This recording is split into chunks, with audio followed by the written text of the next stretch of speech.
আজ একদম নতুন মায়ের বানানো একটি ইউনিক রেসিপি। অনেক রকম চপ হয়, আমি আজ নতুন রেসিপি একটা করেছি কুমড়ার চপ।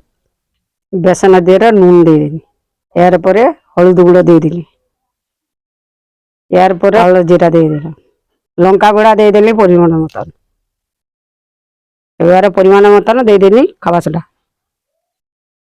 জল দিয়া মেখে নিলি, ভালো করে মেখে নিলি।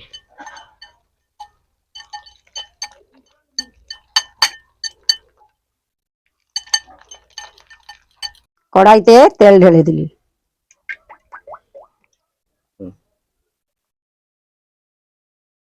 কুমড়োটাকে বেসনের ডুবিয়া গরম তেলে ছেড়ে দিলি। এইরকম পরপর করে নেব, উল্টে পাল্টে ভালো করে ভেজে নেব। লাল লাল করে ভাজা হয়ে গেলে এবারও তুলে নেব।